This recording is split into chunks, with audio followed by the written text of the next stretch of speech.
কাটিগড়ায় কংগ্রেসের টিকিট বিতর্ক ঘিরে দল ত্যাগ করলেন টিকিট প্রত্যাশী ইমাদুর রহমান চৌধুরী। কাটিগড়া ব্লক কংগ্রেসের সম্পাদক পদ সহ প্রাথমিক সদস্য পদ থেকে ইস্তফা দিয়েছেন।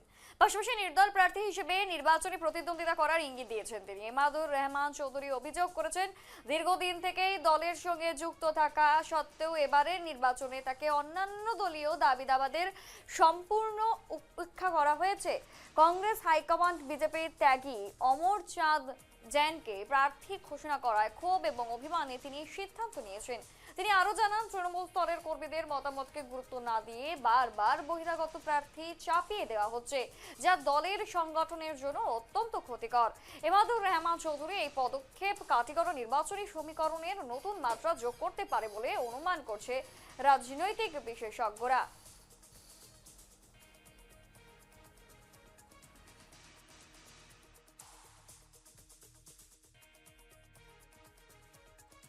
সুধী জনসাধারণ, আপনারা নিশ্চয় অবগত যে কাটিগড়ার বর্তমান রাজনৈতিক প্রেক্ষাপট এবং আমাদের কংগ্রেস দল যেভাবে কাটিগড়ার যারা টিকিট প্রত্যাশী ছিলেন, বিশেষ করে কাটিগড়ার যারা ভূমিপুত্র স্থানীয়, এদেরকে যেভাবে বঞ্চনা করেছেন,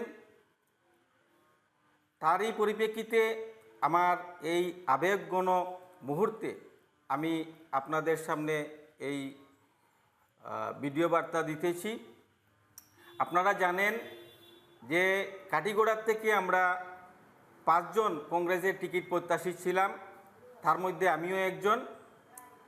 কিন্তু অতি পরিতাপের বিষয়, আজকে যাকে টিকিট প্রদান করা হয়েছে তিনি সেই স্টিপুলেটেড টাইমের মধ্যে আমাদের সঙ্গে কংগ্রেসের মনোনয়ন ছেড়ে আবেদন করেননি। অতএব আমি একজন যুবক হিসাবে এবং একজন শিক্ষিত যুবক হিসাবে আমার বিবেকে ধরে নিই যে কিভাবে এই সিদ্ধান্তটা নেওয়া যায়।